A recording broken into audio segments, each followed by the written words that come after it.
Today we had OCG times and we have quite a bit of news to go over. We have new Nouvelle support along with new Vanquish soul cards, and then we also got 3 brand new cards from the legendary GX set.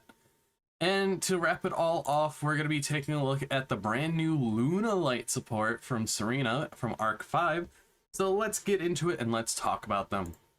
First up, there's a panic at the restaurant with Nouvelles. We have 3 brand new cards. We have Chef de Nouvelle. He is a light level 3 fiend. Oh, a light fiend pendulum effect. Oh, a light fiend. So, Fiendsmith Requiem anyways. Jokes aside. He has a pendulum scale 0. And you can only use the first effect and second of pendulum effects of this card's name each once per turn, so either or both of these once per turn. During your main phase, if this card was activated this turn, you can add 1 Nouvelle card from your deck to your hand, except the pendulum monster. That's really good. And if a monster is special summoned to your opponent's field, except during the damage step, you can special summon this card.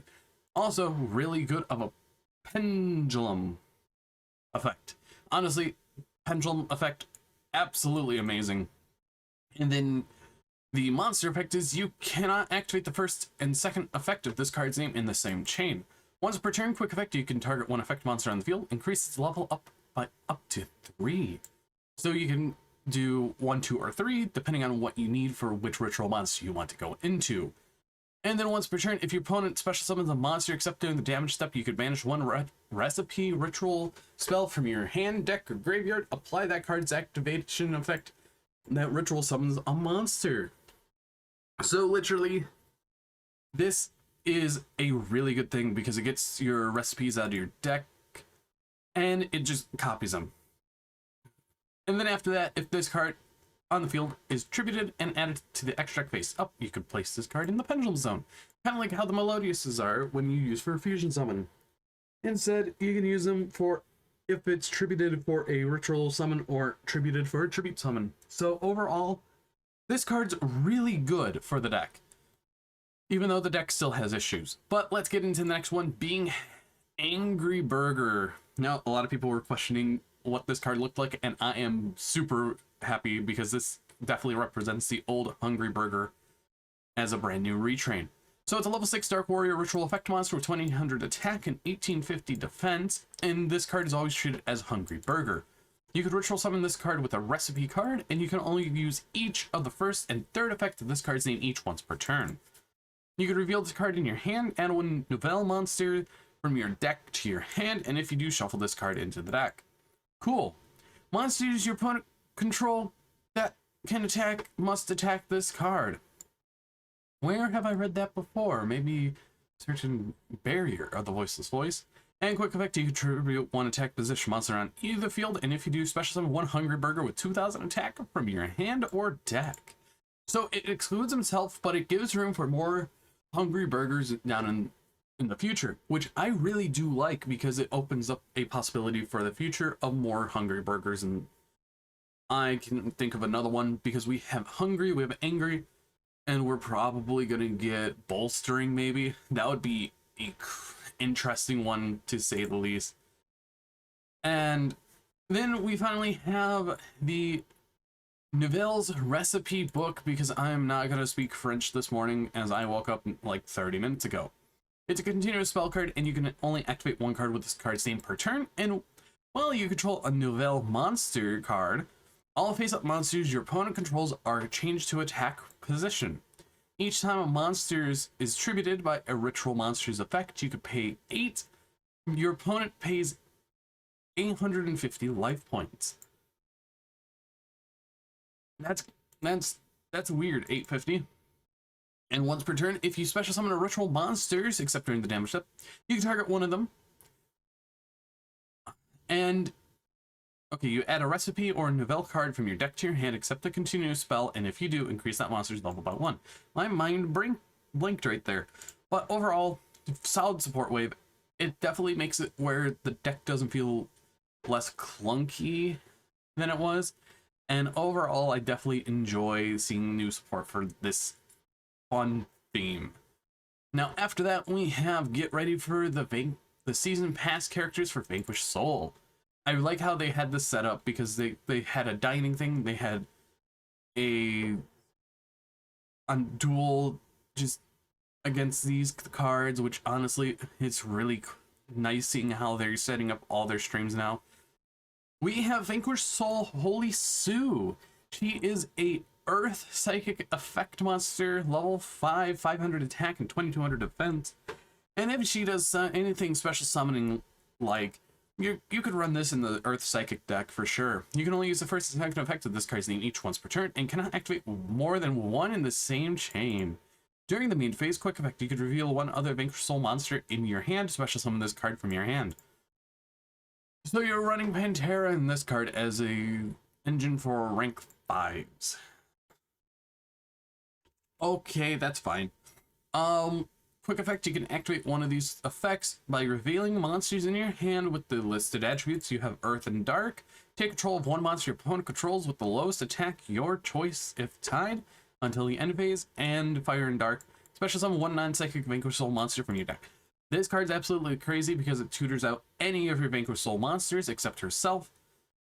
And I think just herself. I don't think that there's another psychic. I don't remember. It might have been a card that they don't use, but overall, this is a really good card for Vanquish Soul because it gives them the added consistency if they need it, and taking control of monsters we've seen in the past with Terrible Tactics talent could definitely turn tides very quickly. We have a brand new Vanquish Soul Rocks. It is a dark Exceed Pyro effect monster, 2000 attack and 2500 defense. I personally don't like the art, but I get the aesthetic. But it's a pyro and it's a serpent. That's very confusing. Is it like a Basiltrice? I think that might be Basiltrice. Huh, okay.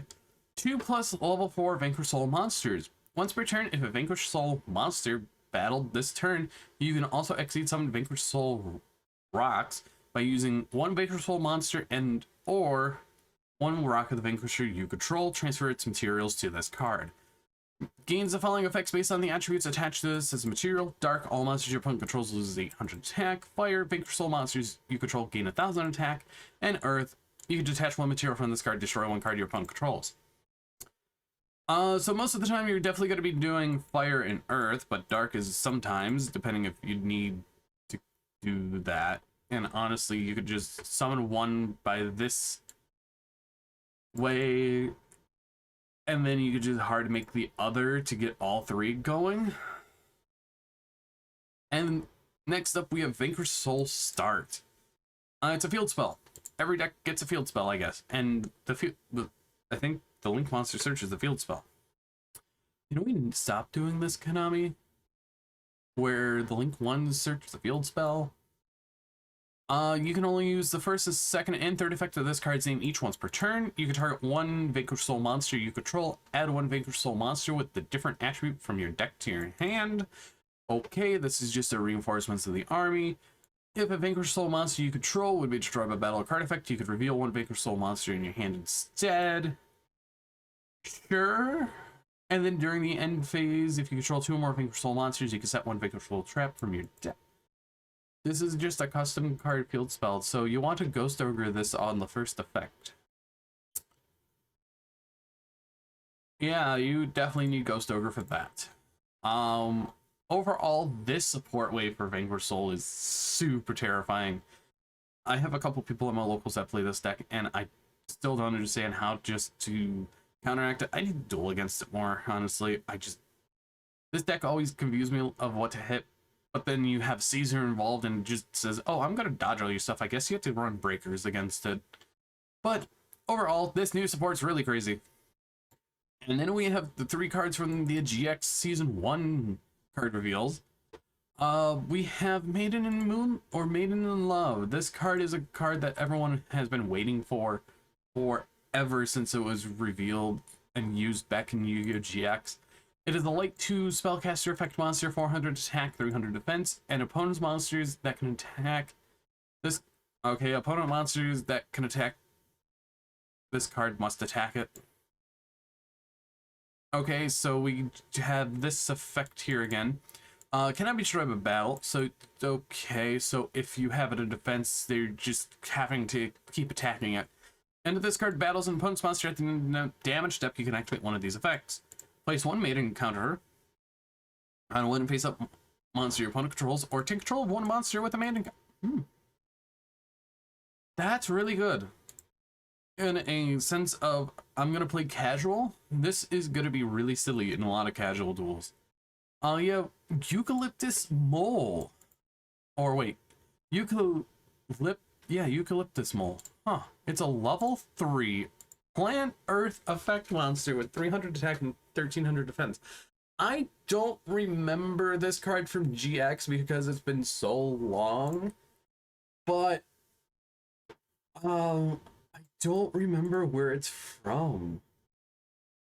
Who was the one that played?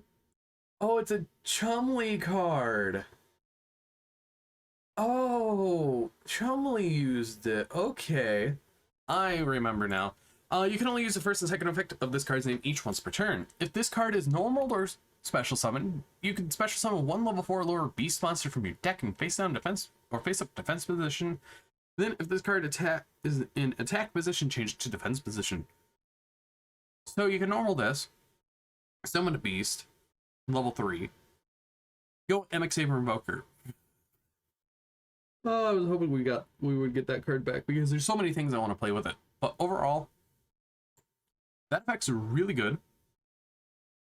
If this card is destroyed, you can special summon one koala monster or one tree otter from your deck, and if you do, apply this effect until the end of the next turn. Non-effect beast monsters you control gain attack equal to their own original defense. Interesting. I mean, I would just have it just for the collection because it is adorable. And then we have Soul Union as a trap card, and it's a hero support card. You can only activate one card with this card's name per turn. Target one face-up monster on the field and one elemental hero monster in your graveyard. That monster on the field gains attack equal to the attack of the other monster until the end of this turn. Then, if you have an elemental hero normal monster on your field or in your graveyard, you can fusion summon one elemental hero fusion monster from your extra deck by banishing its materials from your graveyard. So this is one of the heroes are gonna run because you could banish your elemental hero Neos on your opponent's turn. I mean, it's fine. It does its job, I guess. So overall, these three cards are good in the casual sense, and I like that. Casual players are getting their support. And now let's get to the brand new Lunalight support, the thing that everyone's been waiting on forever. We have 5 brand new Lunalight cards. We have Lunalight Gold Leo. She is a level 4 Dark Beast Warrior effect monster, 600 attack and 1600 defense. You can only use the first and second effect of this card's name each once per turn. If this card is normal or special summoned, you can add one Lunalight monster from your deck to your hand except Lunalight Gold Leo, then discard one card. If a Lunalight monster is sent to your graveyard while this monster is on the field, except during the damage step, you can target one of them and add it to your hand. This card already is great for the Lunalight theme because it allows you to add back materials that were used for that whole entire fusion summon, which is really great. And you can grab back things like Yellow Martin, you can even grab back things like Lunalight Tiger. So there's a lot of things you can do with that, and this card's really great. And then we have Moonlight Silver Hound, or Lunalight Silver Hound, I should say. It's a level 3 Dark Beast Warrior effect monster with 1400 attack and 400 defense. And you can only use the first and second effect of this card's name each once per turn. If this card is sent to the graveyard by a card effect, you can special summon one Lunalight monster from your deck except another copy of Lunalight Silver Hound. And if you do, you cannot special summon from the extra deck while you control that face-up monster except Lunalight monsters. And when a spell or trap card is activated on the field, quick effects, you could banish this card Add one Lunalight fusion monster from your graveyard. Or one Lunalight fusion monster from your graveyard, negate the activation. It's probably to the extra deck.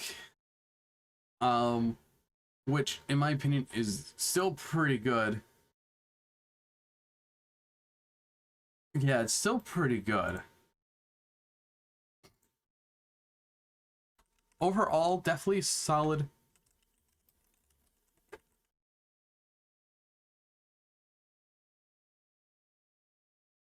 Overall, solid card. Solid card.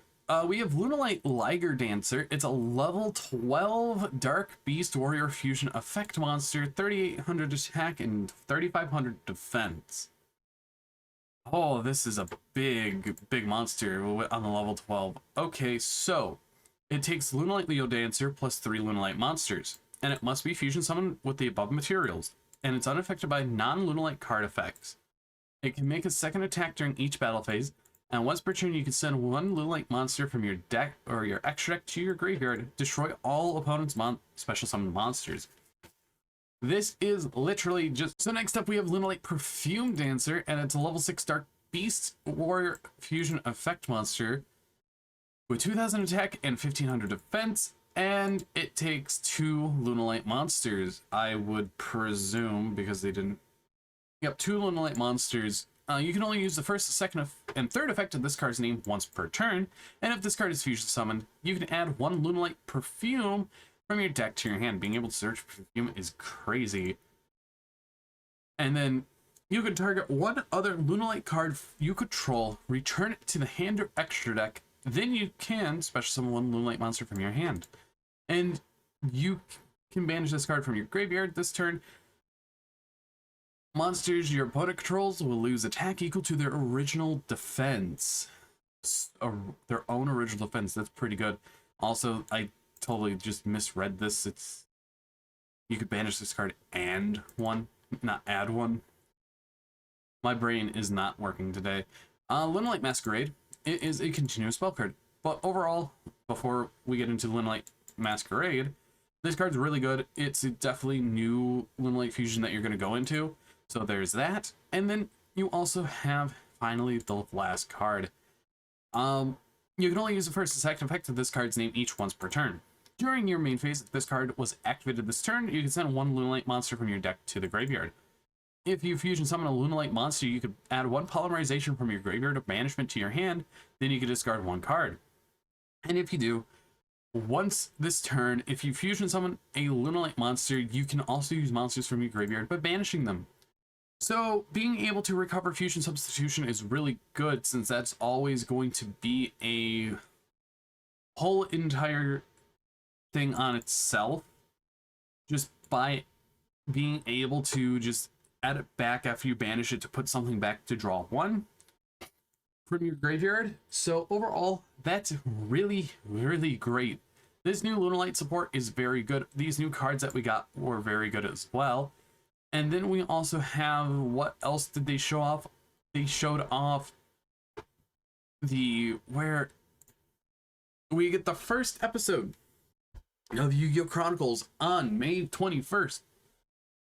And this is going to be big because it's going to be the brand new Sky Striker anime. And then we get to see the Albaz anime in June. So that's going to be nice to see. But anyways, I hope you guys did enjoy this video. If you're new here, hit that subscribe button down below if you want to see new news every single time that it is posted. Like in 4 hours, or almost 2.5 hours, we're going to have openings for Alliance Insight from the TCG. But anyways, you can check me out on, I guess, Twitter, where I barely post. But then I also have my TCG player affiliate link down in the description as well. If you saw anything here that you want to pick up support for, to pick it up through that, to help support the channel so I can have better videos in the future. But anyways, I've been BoltSpider. See you guys in the next video, and goodbye.